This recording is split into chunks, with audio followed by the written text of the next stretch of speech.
ঘূর্ণিঝড় রেমালের পরের দিনই স্পিড বোটে বরিশাল থেকে রওনা দিলাম ভোলার উদ্দেশ্যে।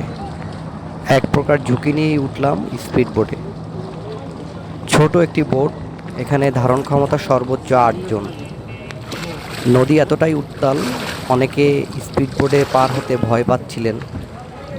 সময় বাঁচানোর জন্য আমি উঠে পড়লাম আল্লাহর নাম নিয়ে স্পিড বোটে। এক প্রকার রিস্ক নিয়ে ভিডিও করার জন্য বসে পড়লাম স্পিড বোটের একেবারে সামনে। ওঠার কিছুক্ষণ পরই স্পিড বোটটি ছেড়ে দিল। বেশিক্ষণ সময় লাগলো না, কারণ এই রুটে অনেক যাত্রী যাতায়াত করে। কিন্তু এত দুর্যোগপূর্ণ আবহাওয়ার ভিতরেও টোটাল স্পিড বোটে কিন্তু কোনো লাইফ জ্যাকেট আমরা দেখতে পাইনি।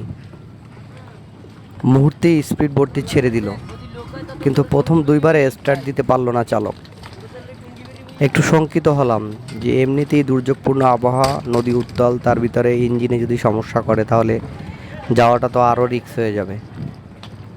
শেষ পর্যন্ত 3-4 বারের প্রচেষ্টায় স্টার্ট দিল ইঞ্জিন।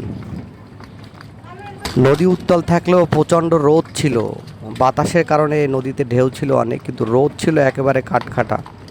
ফাইনালি ইঞ্জিন স্টার্ট নিল, তারপরে আল্লাহর নাম নিয়ে রওনা দিলাম। চালককে জিজ্ঞাসা করতেছিলাম নদী তো উত্তাল, কোনো সমস্যা হবে কি না। তার ডোন্ট কেয়ার, সে ফুরফুরো মেজাজে স্পিড বোট চালাতে লাগলো।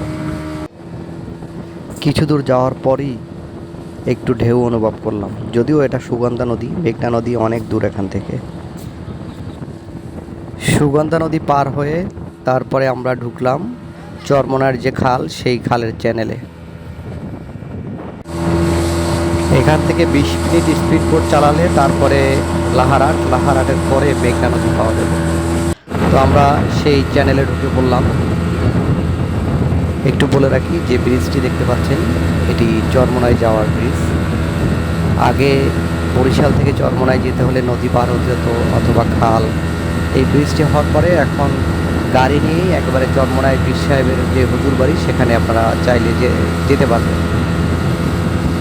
ও মাহফিলের সময় এই ব্রিজ যে কতটা গুরুত্বপূর্ণ হয় চরমোনাইয়ের মাহফিলের সময়, যারা চরমোনাইয়ের মুরিদ বা যারা চরমোনাইতে আসেন তারাই একমাত্র জানেন যে এই ব্রিজটা তখন কতটা গুরুত্বপূর্ণ হয়ে দাঁড়ায়। এরপরে আমরা চলে আসলাম লাহারাটের খুব কাছাকাছি। এরপরই আমরা মেঘনায় পড়ে গেলাম এবং মেঘনার উত্তাল ঢেউ শুরু হয়ে গেল। যে ঢেউ ছিল এটা আসলে যারা চালক, যে স্পিড বোটের যে চালক, তার কাছে এটা মামুলি ব্যাপার, কোনো বিষয় না। কিন্তু নতুন যারা যাত্রী, যে পরিমাণে স্পিড বোট রুলিং করতেছিল, নতুন যাত্রী যারা, তারা কিন্তু মোটামুটি একটু ভয় পাবে। এখানে লাহারাট ফেরিঘাট, লঞ্চ ঘাট এবং স্পিড বোট ঘাট, এখান থেকেও প্রায় অনেক মানুষ প্রতিদিন যাতায়াত করে।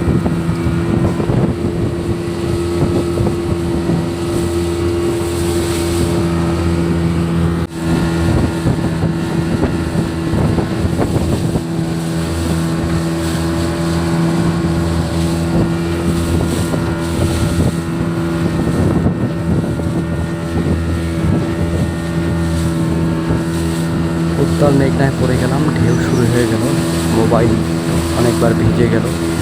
এই যে ঢেউ, কোনোভাবেই আসলে মোবাইল ধরে রাখা যাচ্ছে না। তারপরে আমরা